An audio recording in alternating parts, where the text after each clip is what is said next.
Hello, and welcome to the Idiocy and Mono podcast, where we don't know what we're talking about, and neither do you. I'm Fraser, and joining me is Joe. Hey! And Robert. Hello. Don't full name me, please. Even though I knew it was coming,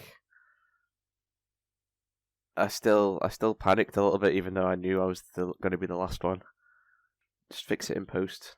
What if when we edit this, we say both at the same time? What, just so it's a... Why don't we do all three, so it's just a blur of noise? Idiocy and Mono, and the Mono is just a wall of sound that knocks you through a solid cinder block wall. It's like the start of Back to the Future. Marty McFly plays that note on the nutso amp. That's actually the brown note. Marty McFly shits himself as he flies through the air. Speaking of shitting themselves, boys, what have you been doing these past couple of weeks since we last recorded? Well, Fraser, I've been playing video games like a loser. Boo. Are they different video games from last time? Yes, they are. I've also been playing Gears 5 a lot. Oh, okay. But I've actually beat 2 games in between this episode and the last one. Oh, 2? talk me through. I beat Gears Tactics, which is the sort of XCOM style Gears of War game they did. Right. Which is actually, I'm gonna say it's a good game. I have some issues with it, but it's also got some stuff in it that I wish was in XCOM. Your issues with it, is it mainly the XCOM bullshittery that happens in those games? That there was a few bits of that, yeah. Elevation in that game, say someone's above you, even example is staircases in that game are death traps, because an enemy will be at the top, and so in all of these kinds of games, elevation, being above your target, gives you an accuracy bonus, Right. I guess, to try and simulate shooting over cover. But in those games, there was a bit where there was some guys at the top of a staircase, and they were shooting me and doing incredible amounts of damage. Everything in that game is lethal. You know, in XCOM, say XCOM 2, the normal drone dudes, they're kind of not that scary, you know. They might do a bit couple annoying of damage. more than anything. No, imagine if the normal drone dudes could pretty much just kill you. And imagine if those drones also took multiple shots to kill. Because a wretch in that game takes one full blast of Lancer or a pistol to kill. It takes more than one shot from a pistol to kill. And it's Jesus. Do you have the point blank problem from XCOM where you're right next to the guy, but because of statistical bullshit, you miss the shot anyway, despite them being literally inches away from the muzzle of the gun? That can happen, yeah. You do have bits where it's they're touching you, and it's a 70% hit chance. I didn't actually have any of those miss, but I'm sure it can. You go to chainsaw a man and you whiff. But yeah, the staircase thing, so they can be at the top of the stairs shooting you perfectly, and for some reason you'll be stood in the open as well. It's not even there's a wall blocking you, or them. They're stood in the open as well. You'll be stood in the open looking up at them. They're 10 feet away, and it's no target. Because of some weird line of sight stuff happening with elevation in that game. It's odd. But the things I think it does well, Overwatch in that game, because in XCOM, Overwatch is obviously you take a shot on the enemy turn if they move, with a slight penalty, but usually that's negated by the fact the enemy is moving, so they lose their cover bonus, so your lack of accuracy is counted by their lack of having cover.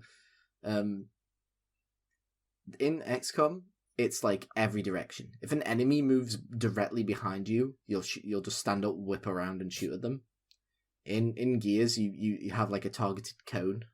Depending on the gun, the cone is thicker or thinner and longer and shorter. And you can also, this is the bit I really like about it, designate the length of the cone. Oh. So say you've got a retro lancer, which is a sort of short range machine gun. like high damage but not super accurate at range. And that you know that a guy's probably going to push towards you. You can designate the length of your Overwatch to instead being the longest range it can be, so you'll shoot him the second he runs out of cover, probably miss because your accuracy is not great. You can designate it to be just before he'll slide into cover near you, so you have a much better hit chance because you're shooting less distance. That's like a really cool feature. So you don't get overexcited with him being 20 feet away. Yeah, exactly. Like it's not like you're shooting at him when he's 50 meters away and you clearly miss because you probably had a 10% hit chance. You That's clever as well, you know because that there'll be a hit. I assume then you can sneak around. Yeah, you Overwatch can sneak now. around enemy Overwatch. Yeah, you can see it, and also they have certain abilities interrupt. It's called, which basically cancels like an Overwatch or whatever. Ooh. So you say one guy's pinned down in cover, where if because actions trigger it too. I know that's a perk you can get in XCOM, where like certain classes can shoot on shooting rather than movement. Yeah. But in Gears Tactics, like any kind of offensive action or moving or anything will trigger the enemy Overwatch. And you can, with a friendly squad member, move up and take an interrupting shot with your pistol. And if it hits, it breaks the enemy Overwatch. Also grenades do and stuff like that. Anything that makes the enemy like move. That's how it should be, really, though. Yeah, it's a cool feature. But my main issue with that game is it felt like someone told them the game needed to be longer. Because you have these, it's very story driven, kind of unlike XCOM. There's a lot more story in it than just an XCOM game. But occasionally, so my big issue, I won't spoil it or anything, because the story is actually quite good. It's a prequel to the mainline Gears, but it also ties in heavily to the events in Gears 5. Oh, good. And yeah, so the final sort of set of missions, you're like building up to attack the enemy, and you've got like you're preparing various things that you'll need to attack him. And then, right at the end, you're like, right, we've got everything we need. Now all that's left is to take this guy down. And then you have to do 3 side missions with no impact on the plot, no cutscenes, and no real goal because the only thing you're really doing on these side missions is getting a little tiny bit more XP. And on the final mission, it makes you there's hero characters, like the named ones that are in the cutscenes and have voice lines. Right. And then there's your characters, which are like customizable. On the final mission, it makes you bring entirely hero characters. So these characters that I'd leveled up and customized for the whole game were then sort of just thrown to the wayside. And most of the XP in those final 3 side missions went onto side characters because there's only like 4 heroes. So you can't bring them on every mission. Do you think then it would have made it a better game if it wasn't a direct prequel? If they didn't try to make it tie in, so it was just you're a group of people that happen to be around before then, rather than involve the like main line characters? Maybe. I mean, the story I thought wasn't the bad part. Although you are right that like it still kind of stings that it's like, oh, I guess my side characters are meaningless. If they'd let me take at least 1 or 2 on the final mission, I would have been happier. Well, my main issue is just it just has a critical issue with pacing. Like they just didn't quite know how to pace it, because it's like you literally have a cool cutscene with hype music and everything building up to the final confrontation, and then it says do 3 side missions. Yeah, and it's like oh, okay. There's definitely filler. It 100% is filler, and it's not even necessary. Like the game's lengthy enough. Like I didn't feel like it was short and it needed to pad it out. But yeah, I mean, it was still a good game. I would recommend it to people, especially if you like XCOM. That's one thing I think applies a lot to movies and TV shows that I don't really like, where you have a build up to like a big reveal, or like the climax of the story or whatever, and then just before it's about to happen, you have a flashback or a completely unrelated scene, or just something that completely chops the pace, because you can tell they're doing it in a way to make it what's going to happen more impactful, but it just ends up killing the whole momentum. I mean, they can be done well, but I think that a lot of the time, flashbacks and stuff in stories are just kind of jarring. The only time I really like them is when it's like maybe like a mystery film or something where you go through the events of how this character was like a step ahead the whole time. You know, you see it from one point of view of someone being haha, I get that. I've got the like perfect reveal plan, and then either the villain or the main character turns around and they're like, well, actually, whilst you were doing this, from my point of view, I was one step ahead of you anyway by doing this. I think that can be quite clever. So what you're saying is that you like the Guy Ritchie Sherlock Holmes movies? Anything by Guy Ritchie, anything to do with Guy Ritchie, I'm a slut for. I think it can be an issue if there's not enough of it is hinted at, though. Yeah. Like, if you just at the end of your movie, without any real hinting at those things, just revealed that, like, actually, no, this was happening. Ooh. Then you turn into M. Night Shyamalan. Yeah, it's a bit of an ex machina to just be like, well, it's the only way you can explain it, and I'm just better than you. Anyway, so, Rob, what have you been up to recently? Mainly playing games as well. You're probably going to notice a theme. I tried to find... So I found out about Subnautica, and I really like the idea of it, but I'm terrified of the ocean. Oh boy. So I wanted to find a similar kind of thing, and ended up with Frostpunk, which was not even close to that. But it involves the same sort of... What the fuck is Frostpunk? Buildy. Honestly, no, those aren't similar. I guess they're survival games, sort of. Yeah. That's like the similarity. But I just like the whole idea of, like, going out collecting stuff, and then you make a little thing. But without... is like it's like a sort of steampunky Victorian, like, for some reason, the world's really cold now. Yeah. And you have a city founded around like a generator, and you have to just shovel coal into it to keep people alive. It's like kind of like a city builder, resource gatherer kind of game. It's a really cool idea. So the entire world's frozen over, and everyone's constantly cold, and then they find this big generator. It's just a big tube in the middle of nowhere, and then you build a city around that in rings. But then, depending how far away you are from the generator, they'll be colder, so the people will be unhappy. And then you have to keep balancing your hope and there's a hope meter, and I think it's despair. So, and then you'll have little prompts that come up whilst you're trying to gather coal and wood and things to build things, and people will get angry if you haven't got enough hospitals, so you'll have to build another hospital. While you're trying to do that, you're trying to feed everyone as well. You have to send out hunters to get food, but people can die, people can get ill. You can amputate people if they get frostbite. And you'll get scenarios pop up where it's like, this kid has trapped his leg in a machine, what do we do? And you can either... cut it off. Yeah, you can either just be like, cut his leg off and he'll live, or just leave him and he'll die. But certain actions, like increase hope or make people unhappy, and then you can have riots. And so it's a kind of game that I thought I could just sit down and, have a nice relaxing time with, and instead nearly gave myself a heart attack from stress. Is it like an isometric?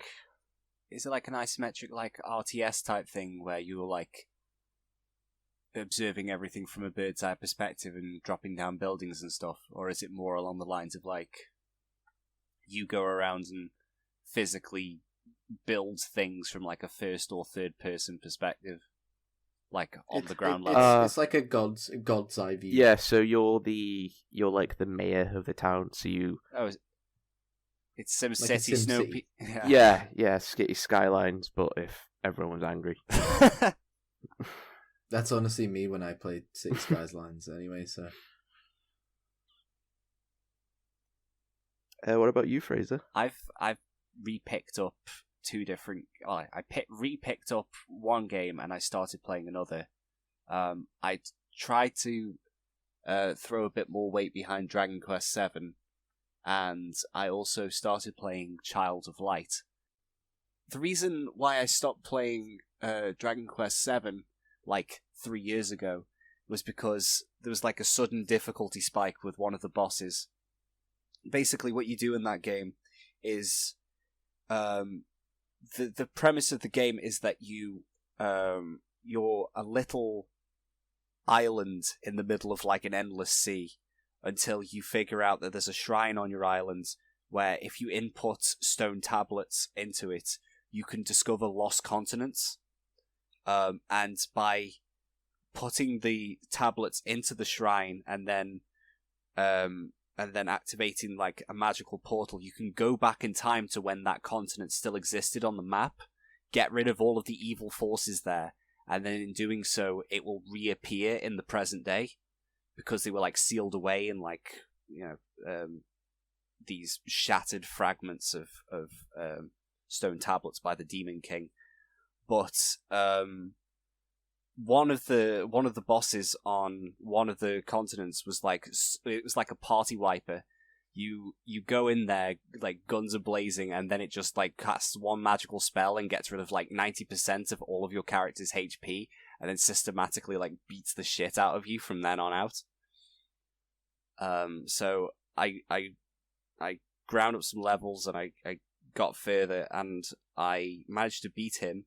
Got a little bit further on, and then I ran out of plot. And I think it's like similar to what Joe was saying earlier, where it's like they were saying that the game was not long enough, but I'm literally 100 hours in, and the game's like, oh, okay, you've got all the continents now, and it's like, great, what do I do now? And it's like the game shrugs at you, and you've just got to wander around and pick up context clues. Maybe you beat the game, dude. No, I didn't, because the Demon King is still alive. There's like NPCs and or even like look up a guide, or even party members where it's like, oh, just give me a bit more time, I'll be up and running in a sec, and it's like, cool, what quest event do I need to trigger? I would definitely Google a guide if I was you. But it's like, okay, you've got to fucking find more tablet pieces, I guess, but you've got to go to like this obscure village in the middle of nowhere, trigger this inane cutscene, then go to an entirely different continent. So this just sounds like you're describing JRPGs and how bad they are. Yeah. But like, I've played other Dragon Quest games where that isn't the problem, because it's very much more along the lines of like streamlined focus. You're on this place, you're on this island, beat the problems, move on, blah blah blah. But now it's just like you've got this entire open world to fucking RPG grind your way through, and it doesn't tell you what to do.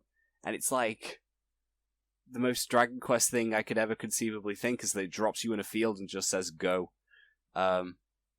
So yeah, when I get my mental strength back in order to play that one, I will be looking up a walkthrough. But the other game which I've been playing, Child of Light, is a different style of RPG altogether. It's like a side-scrolling platform where when you encounter enemies, it then turns into a turn-based RPG. Like, you'll be running from or flying from left to right, and then a monster will jump on you, but when it jumps on you, it's like a random encounter in like a standard RPG where it'll pop up and... Yeah, I've seen gameplay of it, yeah, it's weird. And then as you fight, the turn order is based around how quickly the character icons scroll across a bar at the bottom. So if, for example, you've started your character to be really quick, then you could basically take like 3 turns before the enemy has a chance to move. And you can also slow down your opponent by distracting them with like this fairy companion that you have with you. And it's like a really interesting... Is it Navi? It's pretty much, for all intents and purposes. But the one thing that I'll hold against it is that it tries to be cute, by having all of the dialogue be like rhyming poetry. But unlike good poetry, there's no rhythm to it. They'll just have it so that every other line rhymes, even if it's like stilted or broken or whatever. Sounds incredibly annoying. It is incredibly annoying. Like, the characters will just be talking and, like, you know, it's you want to strangle them. Can you give us a freestyle version? Freestyle version. No, I can't. Not off the top of my head. But, like, let's do some slam poetry, dude. Going into this, I thought, like, looking at the box art alone, I looked at it and went, oh, it's a story about a princess, and she has a big sword, and she's got a fairy friend, and she saves her kingdom. But then I open up the game, and it's, like, talking about the Archduke of Austria in, like, the early 1900s, and how he had a daughter who, What? like, died of Are you cold. starting World War One? How he had, like, a daughter who, like, died of the cold. But it's like, in the real world, she died. Is this like, but here, they get magicked away to this. Is this like... Go on. Is this like Pan's Labyrinth, then? Yeah, it's kind of like... It's like she keeps going to, like, the fantasy world whilst the war goes on. She gets whisked away into this fantasy world where there was the Queen of Light who rules over everything all nice and good. But then the Queen of Darkness comes and shatters her crown and scatters all of the pieces across the land, and she has to reclaim the throne so that she has a chance of returning back to life and getting back to her dad. So that he can get shot by a guy who's buying a sandwich. I don't think it's Franz Ferdinand. It's got, like, such a weird sense of humor to it as well. Like, in order to show that she's not an actual princess. Well, that should be right up your alley. In order to show that she's not a real princess, she'll take off her crown, and inside is the word foe. Sorry, Joe, the way you described the killing of Franz Ferdinand's just really funny to me. Like, he was just... True, right? This guy just went out to get a sandwich, and he turned around and was like, "That's Franz Ferdinand." Yeah. Hold on a second, and then pulls out a gun from the sandwich. He's like just munching on his sandwich, and he'd noticed a newspaper next to him, and there's like a big picture of Franz Ferdinand on it. And he looks back at the car, and then like back at the picture. Wait a second. Speaking of Franz Ferdinand, sort of, I'm very interested. I've been playing Wolfenstein 2. In fact, I beat it today. Wrong war, I know. I don't want to go into too much detail about it or anything, but like, I remember, because I played it, I didn't finish it, but I played it when it first came out, which was 2018, I think. Right. I remember being like, this is okay. I played it again, and I love it. It's really good. There's just something about how nuts the world that they've created is, and how just like weird it is. Nazis it's on like, the moon? In that one, the Nazis are on... No, not just on the moon. They're on Venus too. Oh, fuck yeah. The Oberkommando are on Venus. And you go to Venus and walk around, and you have to keep pumping like coolant into your suit so that you don't just burn. Wow. And you steal, like, you're being attacked by like this Nazi flying fortress that keeps using like magnetic grapnels to haul your stolen Nazi nuclear U-boat out of the water. And you go to like the ruins of Manhattan because they nuked Manhattan, which is kind of ironic. Yeah. Is this the one where you pretend to be an actor? Yes, And Hitler's that's such a good scene. If you haven't seen it, look up the scene where B.J. Blazkowicz auditions for the role of B.J. Blazkowicz in a film that Hitler wrote. It's amazing. Also look up BJ's birthday party, because at one point he has a surprise birthday party, which is also great. And yeah, it's so insane and so fun, and I love it. Yeah, it was a great game.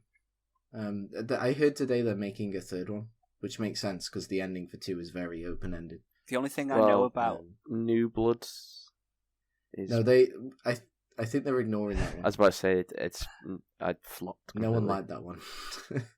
Don't make it a co-op looter shooter, please. That's not what it is. The only thing I know about Wolfenstein, or at least the current iterations of the games, is that Mick Gordon did the music, and therefore every fucking track slaps. The music's so good. I don't know who that guy is, but he did the Doom soundtrack. Oh, it's the same guy. Yeah. It's sick. Honestly, the soundtrack for Wolfenstein and Doom is sick. He's done the soundtrack for Killer Instinct, Wolfenstein, and Doom, and all of the tracks on. Well, he's revered. He's got like a cult following because like most of the music he touches is fucking like golden. I loved there's a part in the bit where you're on Venus. I was like sneaking around with my pistol, and I heard like weird, like 1950s like Martian music, like that kind of weird like woo kind of music. What's the name of the instrument? Theremin music. I was like, where is that coming from? And I opened the door, and there's a Nazi officer playing a theremin. And I'm like, for God's sake! And I threw an axe into his head. But it was great. It was very enjoyable. Yeah, a great game. Nazi on a theremin is a very interesting mental image. I wanted to tell you guys. So, in that game, in the course of the game, do people care about spoilers? Should I? I don't care about spoilers. Just minor spoilers. It's only halfway through the game. Your head gets cut off. You get captured and killed. Right. But they catch your head as it falls into a giant pit of fire. Oh, and yeah. Splice you onto the perfectly engineered like Aryan body. And they also give you a piece of technology that you have to pick whilst you're a floating head in a jar. And the three options are some kind of chest piece which lets you squish really small so you can slide through small gaps. So it's better for like stealthing. Shoulder pieces that allow you to ram through walls, so that's really good for like a hard assault sort of playstyle. And the final one, which I've never seen anyone pick, is what I like to call extendo legs, where at the press of a button, you basically grow stilts, and you just the only advantages it offers is that you're like 10 feet taller. You can't do any special attacks. You don't have any cover because you're in the sky. There's no real advantage. So I picked extendo legs.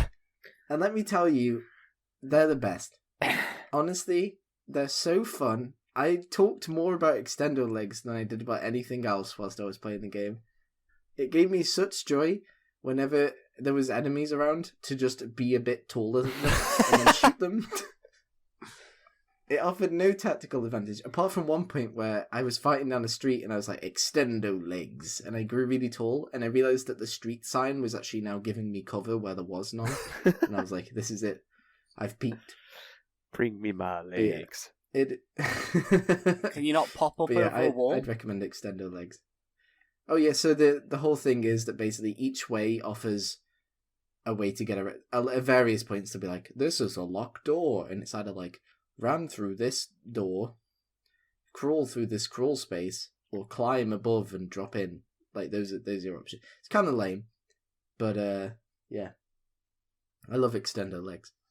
I kind of want them fitted in real life. I like the idea. Do you guys go for extendo legs? I think extendo arms. Oh, that could work. If that's an option. I'm kind of scared of falling, so I wouldn't get extendo legs. I mean, you'd also have a genetically engineered super body, so I think you'd be fine if you fell a bit. It's more so the idea of like me being like, haha, I'm all tall now, and then I trip over and eat shit on the pavement. I don't think my soul can take it.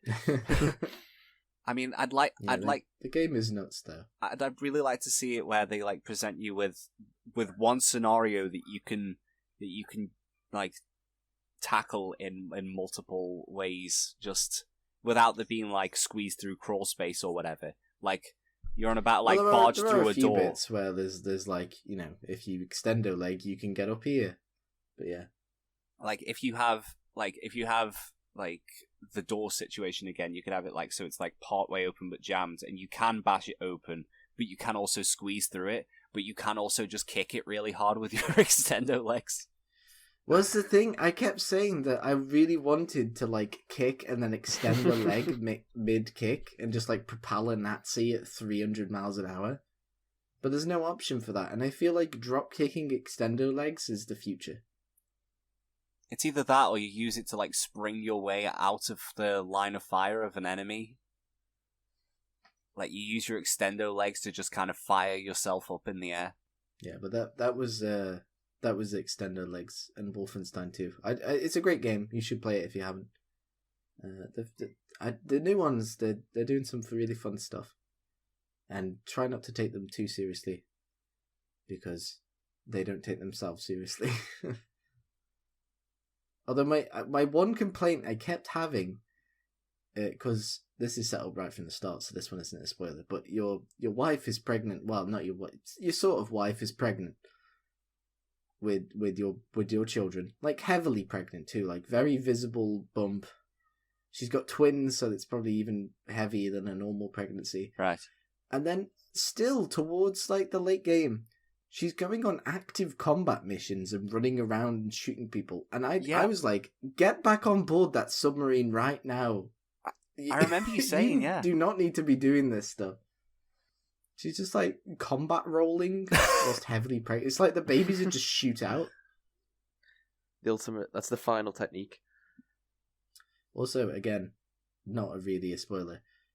There's a scene at the very end of the game where she like tackles BJ out of the way, throws a grenade, lands on top of him, rips her shirt off so she's topless, and then machine guns several Nazis to death. And then sits there covered in blood, topless, on top of him. And it's just like, some guy in the writer's room had that.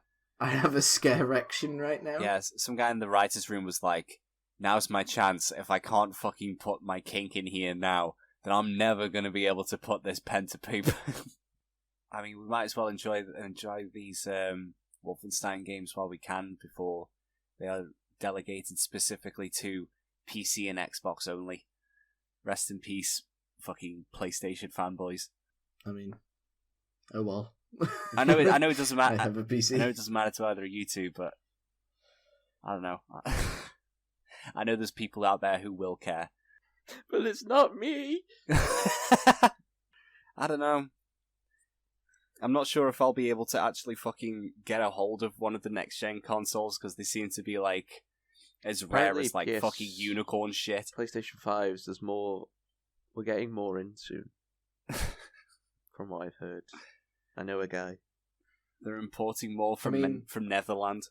There's plenty of PS5. This is artificial demand if you've ever seen it. Oh, yeah. It's even worse than fucking Nintendo with the amiibos over in America. Is that a thing? Yeah, like back at the height when like Smash Brothers was first coming out, and it was like every character gets a tiny plastic toy you can use. People were like eating that shit up, but because of like import stuff in America, you couldn't get them as easily as you perhaps could over here. So people were obviously the scalpers kicked in.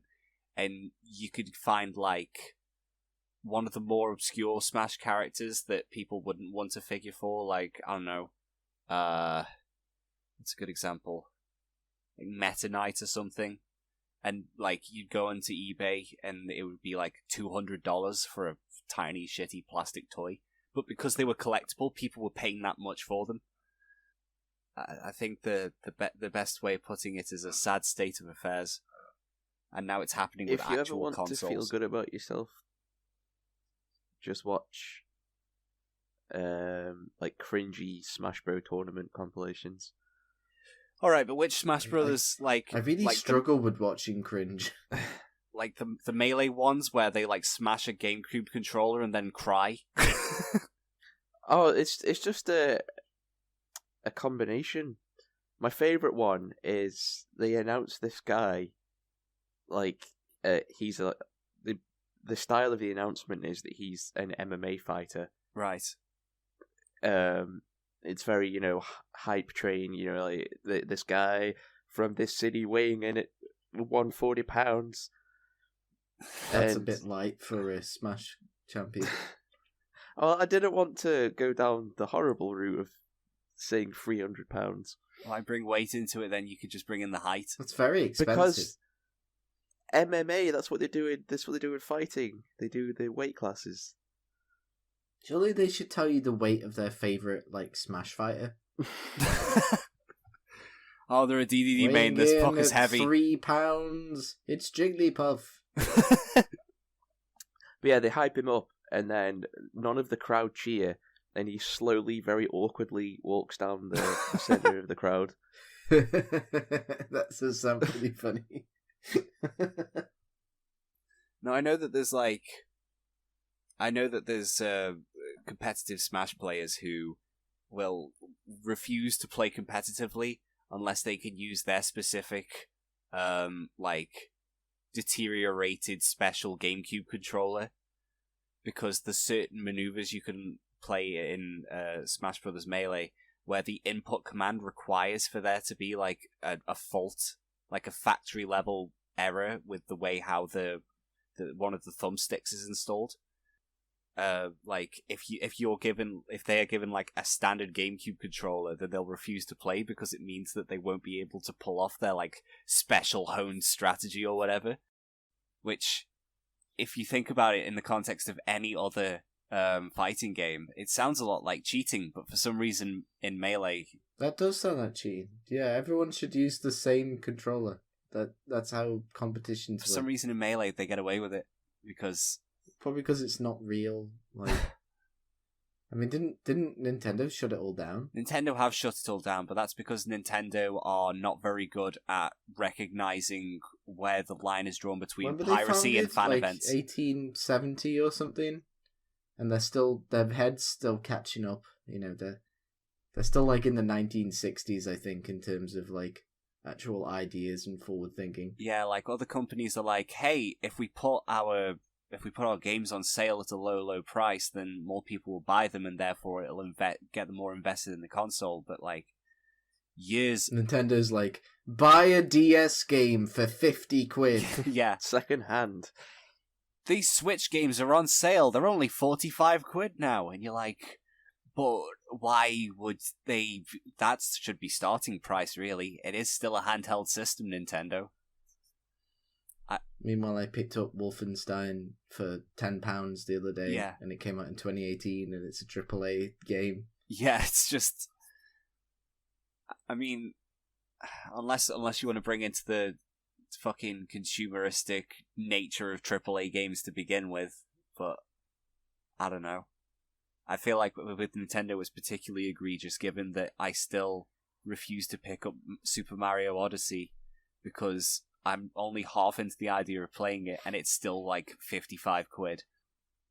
But you can become a dinosaur. You can become a dinosaur, and you can become a tank too, but the fact remains that I'm not paying fucking 55 quid for that shit. I could draw a hat on top of a fucking tank. It's the same experience. Well, maybe you should. Excuse me, guys, I'm going to duck out of the podcast for a second to draw a tank. With a I hat. expect that in the final edit. I'll do it. Fuck it, Fully right? rendered. Fully rendered. It's a perfect M1 Abrams with hat. You expect too much of me, sir. I struggle driving the people. Driving? Drawing. Rob, you were talking about watching some cringy Smash videos, but have you guys been watching anything interesting over the past year? Because I feel like the whole quarantine thing just made people watch a lot of Tally. Oh, yeah. And YouTube and various things. Well, because of how the law works in this country, I technically haven't been locked down. So I've still, because I work in manufacturing, I've still had to go to work. You were furloughed at one point. I was furloughed at one point, but I spent about 5 hours every day helping my dad fix the house. benefits of which is that the house is a lot nicer now. Downside is that not much else went on. I played a shitload of Animal Crossing, and that's about it. What about you, Rob? Did you watch anything interesting? I started watching Community, the Dan Harmon show. That's pretty funny. I've heard that's good, but I've never seen it. Yeah, it's not what I was expecting. I actually didn't think it'd be any good. But it's actually pretty funny. Sort of just classic. All the characters are a bunch of weirdos, and they have dinner time meetings. Is it as funny as The Big Bang Theory? My favorite TV show. Is it as funny as Rick and Morty? I think it's... Another way to describe it is like if The Big Bang Theory was Funny? Like what they want to be is what Community is.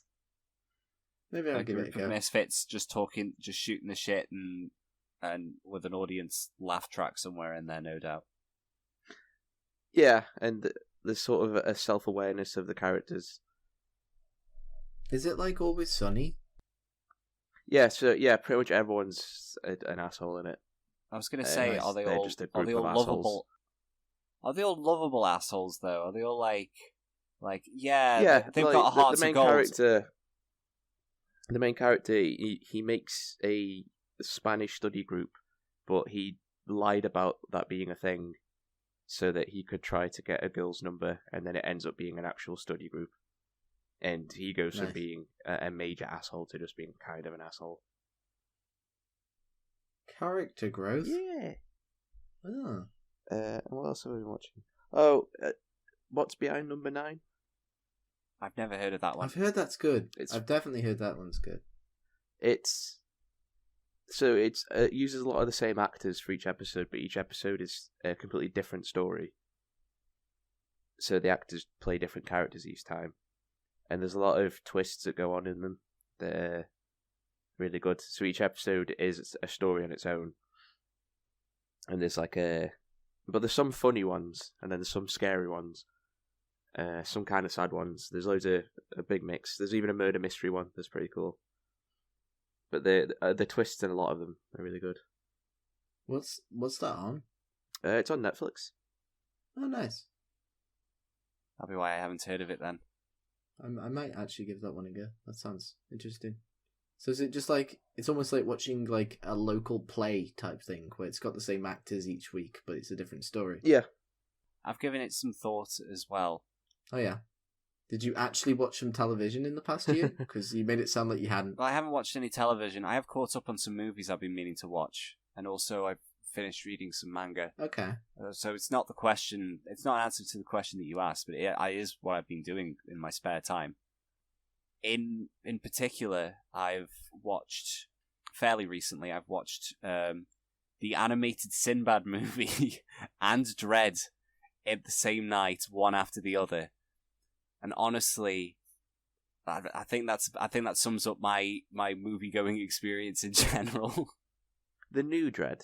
Well, not new, but the Yeah, most recent one. Yeah, the most recent one, not the Stallone one from the 90s.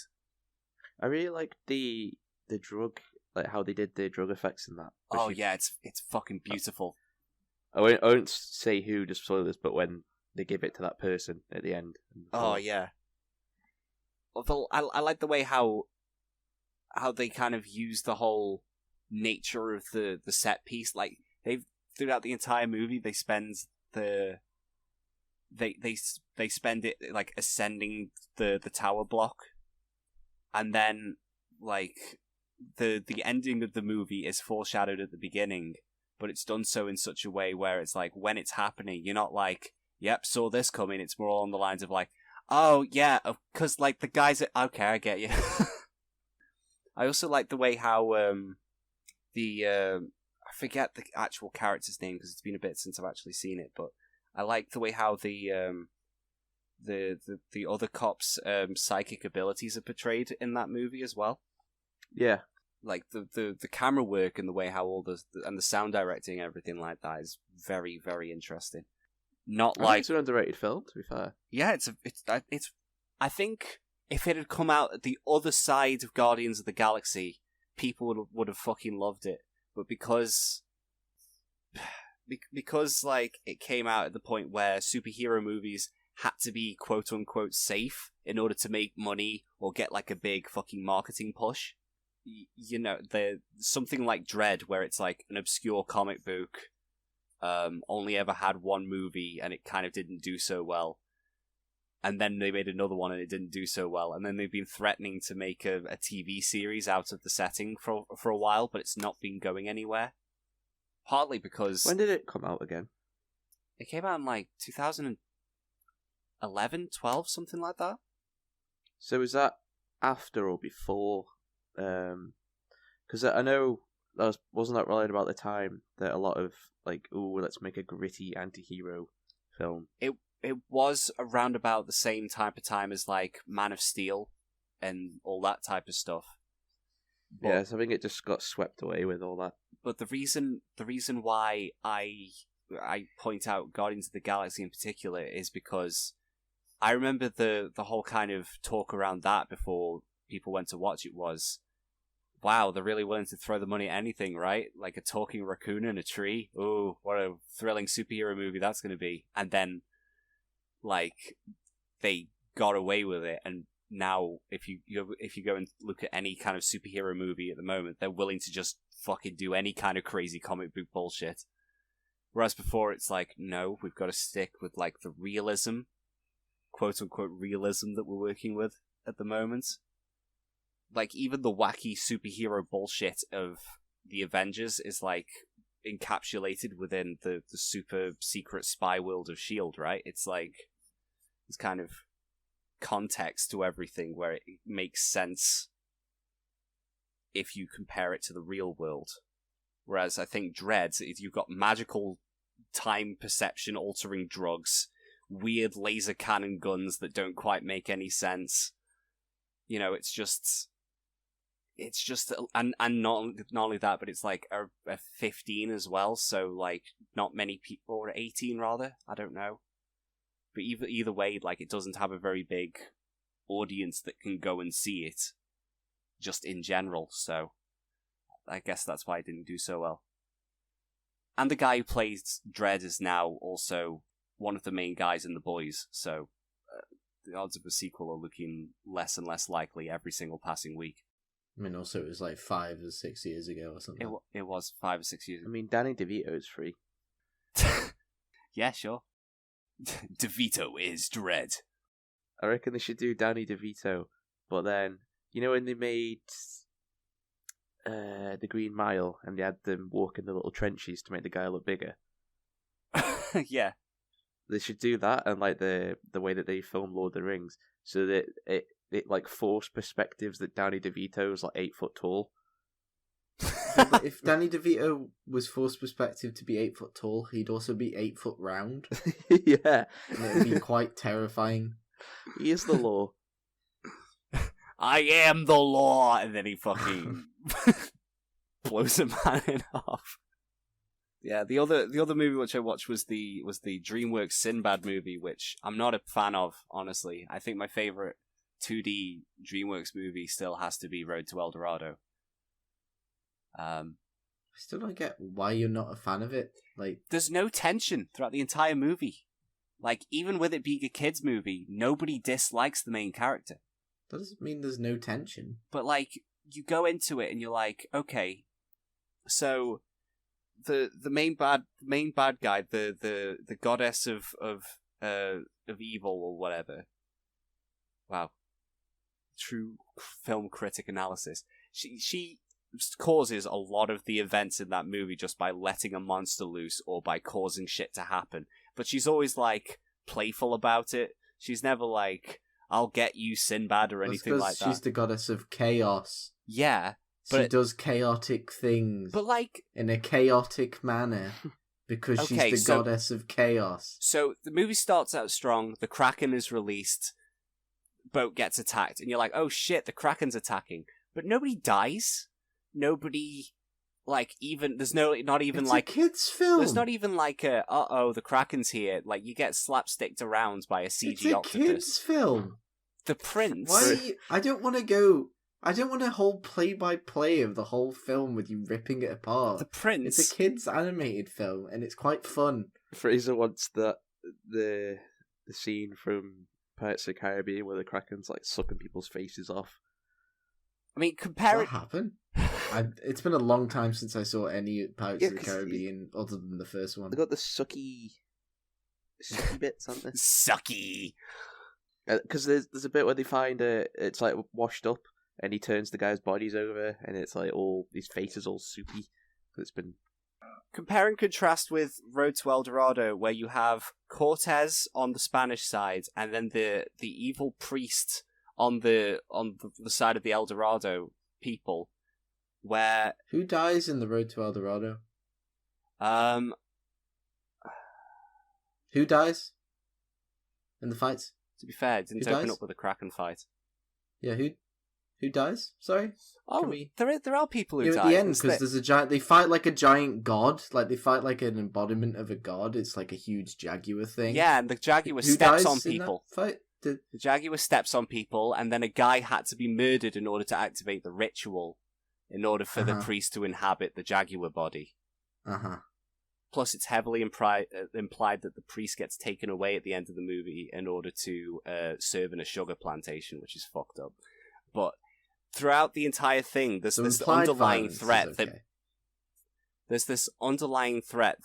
Miguel and Tulio will be found out, and that there will be consequences. There are constant stakes that the gambit that they're playing against. I'm gonna be real. People, there's a weird Tumblr resurgence for the Road to El Dorado. I watched it semi-recently, and I thought it was really naff. There's like, the only funny jokes in there are the ones that are like, kind of suggesting that they're both just banging this girl, and it's like, is this a kid's film? But yeah, that's the thing. In comparison, you've got the very suggestive jokes in Sinbad, where he's like talking about brothels and stuff like that with the girl who kind of you get the sense the entire movie where you're just there like, oh great, the main character's so fucking lovable, he's gonna cook the prince. That's how this is gonna go. He's gonna quote unquote get the girl, and she's gonna leave the prince in order to go and do some seafaring stuff. And it's all going to be like that. I just don't get your hatred for this child's film. I don't hate it. I just found it just boring. I didn't think it was great, and then move on. You've spent like 10 minutes ripping into it. Joe, I just want to talk about the YouTube channel I started watching during quarantine. This is what I've been angling towards for 25 minutes. All right, fine. Take the stage, Joe. I'll just fucking sit here and seethe at fucking Brad Pitt the pirate.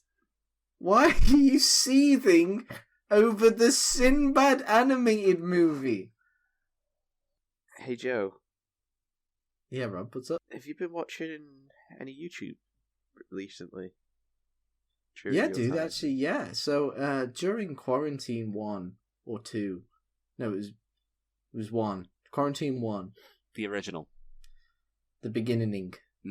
I was really bored, and I missed this I don't even remember what it is anymore, but there's this thing called like the outside world.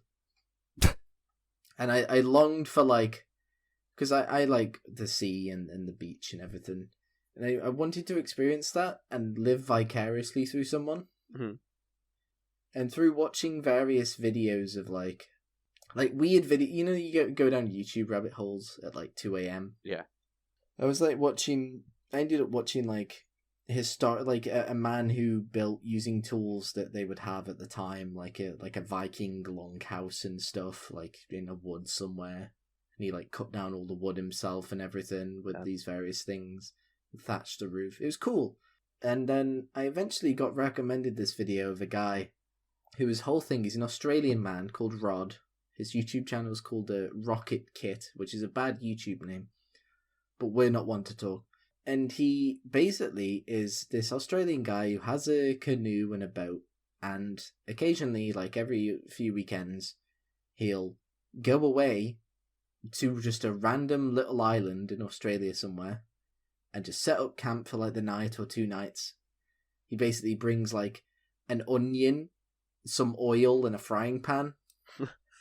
and then he'll fish, and he'll go spear fishing, and he'll go diving and pull up crayfish, and then he'll cook them up and eat them, and just spend his time just chilling and relaxing entirely alone on this deserted island. That sounds really cool. It's really cool, and his videos are so relaxing, honestly, dude. And it's just like, I am genuinely living vicariously through this man. And yeah, it's like, there's some really interesting stuff on there, because it's all Australian fish, so there's some crazy stuff. Like, he fishes up this, like, beautiful yellow and blue, I think he calls it a cod. It's like a really, really cool looking fish. And he's like, oh yeah, this is a bit of a boring one. Might throw this one back. And it's like, what? That thing looks amazing. And it's like, he talks about how on some islands you can have fires, some you can't. Some you can go near the coral, some you can't because it's being killed.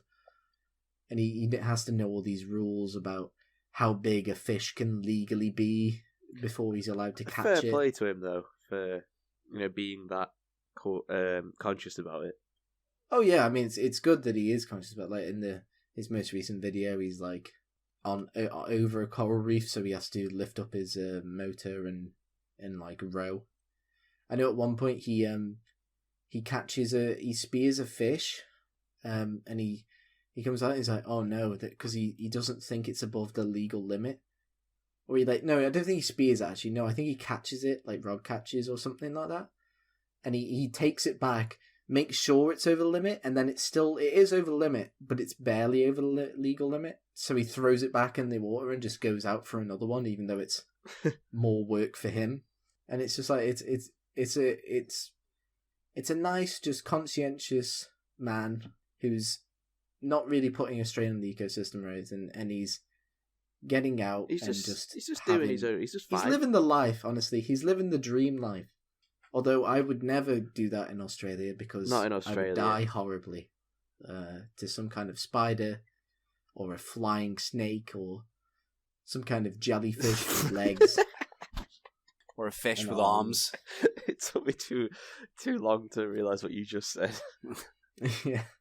I honestly, if I had to pick between going to Australia and going to, like the poorest country in the world where I've got no money, I would choose to go. I'd go to Australia because I'd be robbed and killed in the streets immediately if I went to, like, I don't know, downtown Rio or something. So I'd go to New Zealand because I think there's less stuff there that kills you, and there's hobbits. Yeah, it seems like the safer version of Australia. I'd say I'd go to Canada, but Wolverines exist in there, and knowing my luck, even if I just lived in downtown Toronto, they'd find me. I quite want to go to Canada. I'd love to go to Canada. Once the world is open again. Yeah. We should take a boys day out to Canada, but hopefully for more than a day. That would be super stressful. We're only going for a day. We have to get it all done. A single day in Canada. Yeah, how long's the flight? Like 10 hours? It's got to be something like big. And then you just and then you get off the plane, you're like, we got to get to the hotel. Oh, fuck. We got 24 hours before our plane leaves. I don't even know if you could do that much. I guess if you landed in a city, but like if I went to Canada, I'd kind of want to do some stuff like outside the cities. Oh yeah, like go see the. I want to like see the wilderness. Yeah. Get a helicopter somewhere. Go to a haunted. There's log really cabin. Nice train rides in Canada. Like they just sort of go through like the empty fucking wilderness, and you can just like look at bears and shit. Do bears shit in the train lines?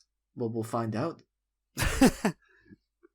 Quickly, boys, on the trail of adventure, we'll find out where the bears shit. I honestly don't know how I'd react if I saw a bear in real life, because I had this conversation with Lauren a few weeks ago. It feels very surreal. They tell you, so the main sort of types of bears are like brown bears, black bears, and grizzly bears in the sort of Americas, the North Americas. And what's the distinction between a grizzly and a brown? This is the thing, right? So there's different ways of, you should, like, for one you should like play dead, for another you should like climb a tree, and for another you should like try and make yourself as big as possible. But if you do either of the other two things for the other two bears, they'll eat you.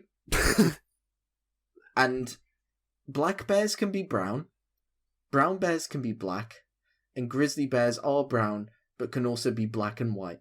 So, when you see a bear, the best option is to immediately kill yourself and just accept death. The best form of self-defense. Perhaps throw all of your food at the bear in the hopes that it goes for that, and run for your goddamn life. Because honestly, I don't know how you deal with a bear. Because bears, grizzlies in particular, have a top speed of 40 miles an hour, so there's no way that you're gonna like outrun one in a dead sprint. I think also like it's a thing in nature that like if you run, they'll view you as prey and chase you. Yeah. Again, it depends on the bear.